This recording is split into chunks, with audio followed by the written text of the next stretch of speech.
everybody, welcome back to my channel, Eclectic Reads. Today I'm updating you about the Summer Book Bingo, which is hosted by Tiffany at Beautiful Minutia.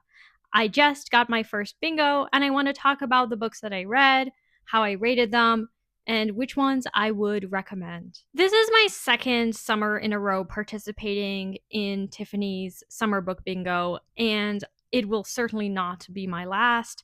Hopefully she continues because I will be participating every summer. It's something that I look forward to. To me, it replaces Booktubeathon. Do you guys remember Booktubeathon? I used to look forward to that every summer. And ever since that has ended, I've been searching for the right book challenge for me. I completed all of the squares last summer. I don't know if I will this summer. I have a 3-month-old son, but I will certainly be getting a few bingos. So on the screen, you can see the challenges that I fulfilled. And then here you're going to see all the books that filled those challenges. The first book I want to talk about was unfortunately my greatest disappointment so far this year, and that is A Man Called Uwe by Frederick Bachman. I first gave this book 3 stars, but upon reflection, it really is a 2-star book. I was very disappointed by it because I just never cared for the character. The protagonist is just so insufferably unlikable. He is a bigot, frankly. He's making constant fat-phobic comments about a certain character. He even mistreats a cat.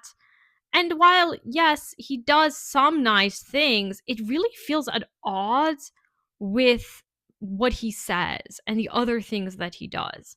And it's not just that he's quirky, that's just unacceptable. And we shouldn't have to tolerate that. Now, Uwe does have his struggles. He is depressed to the point that he attempts repeatedly to take his life. So, content warning there. There is a certain gallows humor, which I think is fine, but I still didn't feel like the humor made up for my dislike for the protagonist. So I made a whole video about my issues with this book. If you're interested, check that out. The next book I want to talk about was for the challenge Crisis, and that is the nonfiction book The Gales of November by John U. Bacon. So The Gales of November is about the wreck of the Edmund Fitzgerald, which wrecked in November 1976. 29 sailors, including the captain, died. It is about the men who worked on the ship, but it's also about the dangers of the Great Lakes, particularly Lake Superior. I am from the Great Lakes region, so I actually found this book really interesting because I am very familiar with the lakes, particularly Lake Erie. It's about these ships transporting iron ore and how important they were to the Rust Belt, the automotive industry, Ford. They would transport iron ore in the form of these pellets called taconite. What I loved about this book was how it put a face to these men. It also gave me a context to understand its importance, this ship's importance. But also I came to really respect Gordon Lightfoot, even more so than I did. So that when I heard his ballad, The Wreck of the Edmund Fitzgerald, on the radio recently, I thought about everything that I'd learned from this book about this whole story. And I found it incredibly emotional. And the ending of this book is very emotional. So this is probably one of the best books that I've read this year, and certainly one of the best nonfiction books. I give it 4 stars, I think, because at certain parts I felt like it was a little bit slow going, but ultimately it's excellent.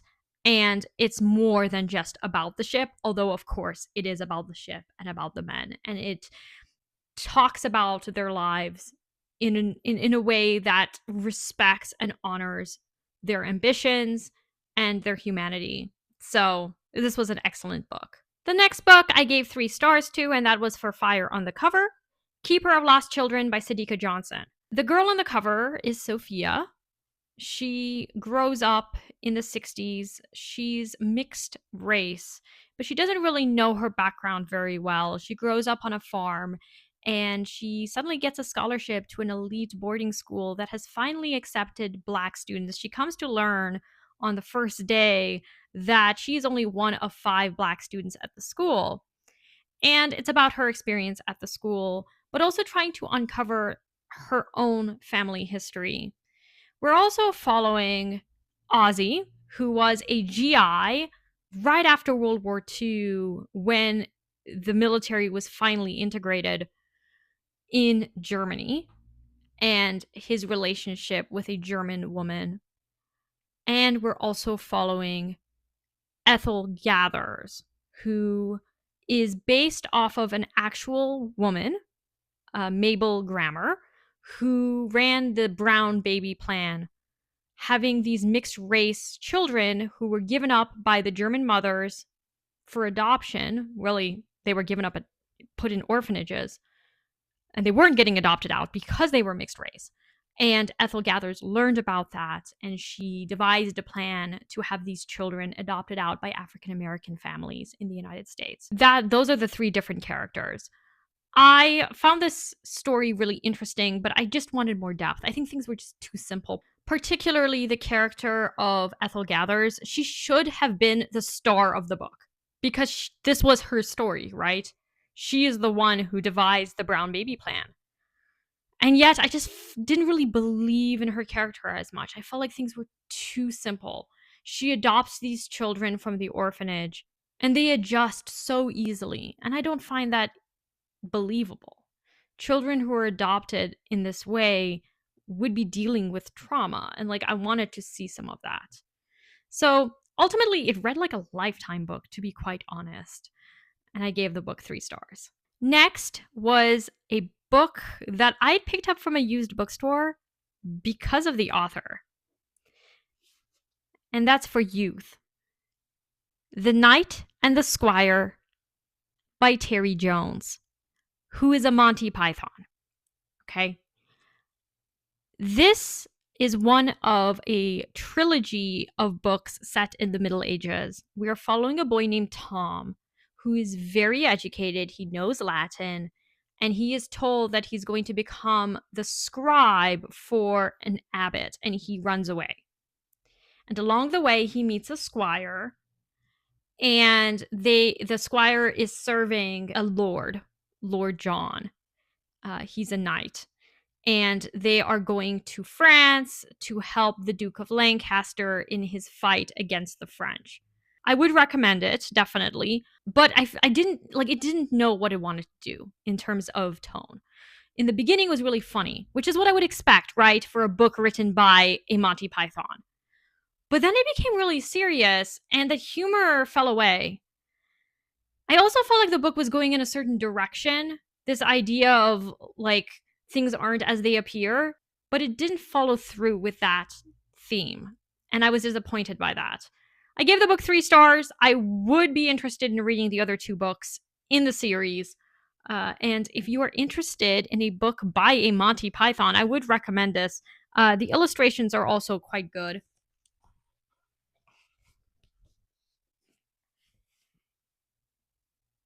The illustrations are by Michael Foreman. And the final book I want to talk about is for the category From Your Shelves, and that is A Tale of Two Cities by Charles Dickens. And I gave this book 3.5 stars, and I made a whole video about it. Really, in short, I think that there were certain characters, particularly the secondary characters, who were very interesting, very compelling, very funny, particularly Madame Defarge. But then the main characters were really flat. Lucy Manette, in particular, is this really Pollyanna-esque woman, very innocent, very sweet. I didn't find her believable at all. And I don't know if I fully believe Sydney Carton's character arc. So I gave this book 3.5 stars. It is well researched because it is historical fiction, but it is not Dickens's best work. In my opinion, so far my favorite book of his has been Hard Times. I am close to getting 2 more bingos. One that is diagonal from the top right, Trailblazing, all the way to the bottom left, Night Sky or Stars. That's the one that I have not filled yet. And I think I'm going to read Project Hail Mary for Night Sky or Stars. I do have it out from the library, so I need to read it ASAP.